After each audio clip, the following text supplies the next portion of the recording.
Run video number 3, section number 3 of the cheat sheet. That is about device performance. This one will probably be a lot faster than the last couple.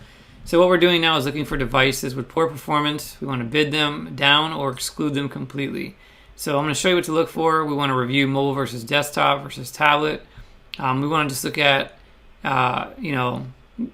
is there already adjustments being done, anything being done there in our landing pages and websites mobile friendly. So your website or landing pages. So one thing to keep in mind is that with smart bidding, if you're using any kind of completely automated smart bidding, sometimes you can't do anything about your bid adjustments. So I'm just going to go back into this account, and the first place I would tell you to look is go to the campaigns tab right here, and then click on segment, and then you want to go to device. The reason why it's good to start here is because you get to see how things are operating or how things are working at the campaign level. You can even go deeper into the ad group level, and you may want to do that if you've got some ad groups that get a lot of traffic and other ones that are, like the performance differences are pretty great. But let's just start with campaign for right now. You would do the same exact thing just at the ad group level, and you would just take a look. And I would look for making sure you have your conversions and all your tracking columns here. If you don't have them, you just click on modify columns. And you're going to want to go ahead and add, like the ones you see here are probably really important. And then, of course, some performance-related stuff, clicks. Google, by default, calls them interactions. You can keep it that way if you want. Not a big deal. Hit apply. And then what you're going to see is your list of things. And this is that test campaign from before. Just going to remove that. Okie dokie. And let's go with sorting by cost, because we want to find here, and I would look back definitely over, no shorter than a 30-day date range unless you've done this prior, but you probably wouldn't be watching this video if you did. So 30 days, 60 days, 90 days, because you want a good amount of data. But even with this limited data, I can tell right now for this particular campaign, our conversion rate on desktop, which is computers, is almost 8%. On mobile phones is less than 3. It's like 2.5. Tablets, it's not great at all, but there's very little traffic. So this tells me, depending on my goal, if my goal is to get more, to reallocate my budget to things that are working better, I would probably, and assuming there's enough traffic to get more, I would probably spend more on computers and less on mobile. For this particular case, we were looking at volume more than we were worried about the numbers, because the numbers really were doing just fine. So it wasn't like we had a big problem, but you can see we were paying $60 for a conversion. Could have been a call, could have been an online booking. Here we're paying $21. So we're paying 3 times as much for the same lead or booking. But again, it was within our target. We were doing well, so that was fine as a whole. So we were good. But what I would do here is if I see this, you can take some action. So you can take action at the campaign level, which is what I recommend at very least, or at the ad group level. And I'll show you that in just a moment. The other thing you can look at is your other campaigns or your entire account. So I look at the total account right here, and I can get a feel for how computers and desktop do on average in all of our campaigns. You can see when we look at the entire account, they're much more closely in line, right? You can see tablet here is a big problem, but we don't really spend much there. So what do we do with this? If we want to add some bid modifiers or exclude things, we can go into the individual campaign by clicking in. Look on the left side. You might hit show more. See how sometimes it's under show more. Well, technically it isn't, but devices might not show up. You may have to hit show more.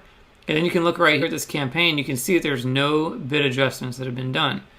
Now we were using smart bidding, so I'll talk about that here in a second. But if I wanted to make an adjustment to account for the difference in performance, I might say, okay, Google, well, because mobile traffic, I'm paying 3 times more for a lead, and my conversion rate's lower, I really just don't want to pay as much for that. I would really want to say, what, if it's going to be a mobile click, I would decide, I want to pay maybe negative, well, I wouldn't have to put negative, we just use decrease by, let's say 30%. I want to pay 30% less for that traffic. And you can see right here, a $10 bid effectively becomes $7, right? Now, if I'm in a campaign, I'll just go back to my settings for a moment, that's using smart bidding, which we are here, this won't do anything. Google will completely ignore it, which is why it wasn't there to begin with. But Google's job is to hopefully find you a way to hit your target looking at things as a whole in your campaign. So what I mean is, on average, because this is at the campaign level and not necessarily at the ad group level, they're more concerned with getting the average for the campaign to be somewhere around $40, which they did spot on right here, which is not always the case, by the way. But they did. And this was a mix of some lower cost conversions here and some higher ones here. So it's like the blended average is what they're going after. So in this particular case, even though you would think, well, why is Google, getting me these expensive conversions? It's because it's hitting the goal overall, but they're trying to account for some volume.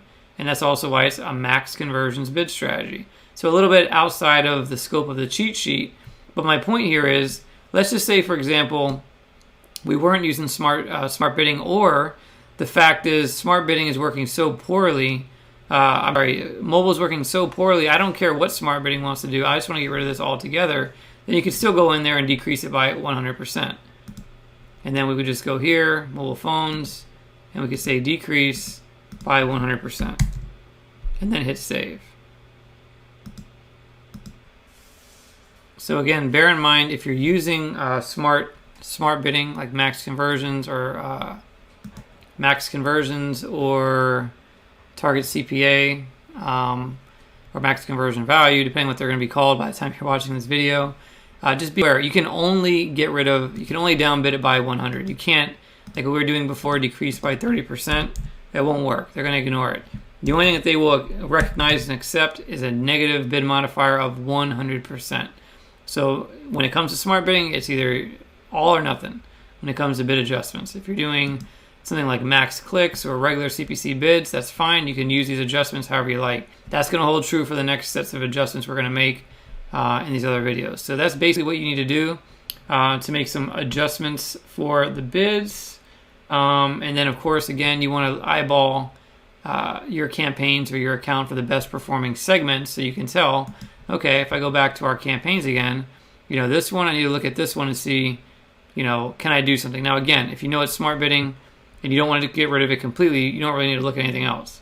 But as soon as you did want to get rid of something completely, you might say, okay, this is way, way below the acceptable target, and you want to go and exclude it 100%. Or it could be tablet you want to exclude, or sometimes maybe computers work not as good as mobile. Not normally the case, but possibly. And then you want to make an adjustment for that. The other thing is, are your landing pages and website mobile friendly?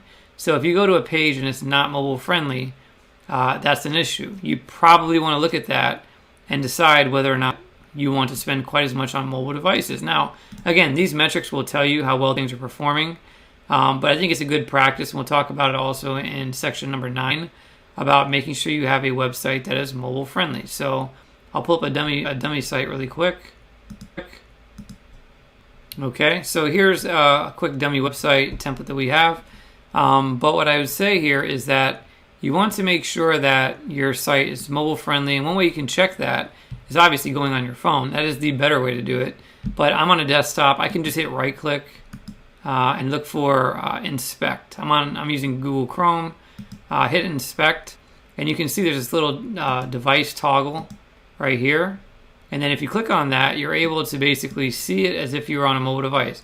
This is not perfect, but it works fairly well. And so you can kind of look around, you can click around, make sure things are, does the buttons work the way they should?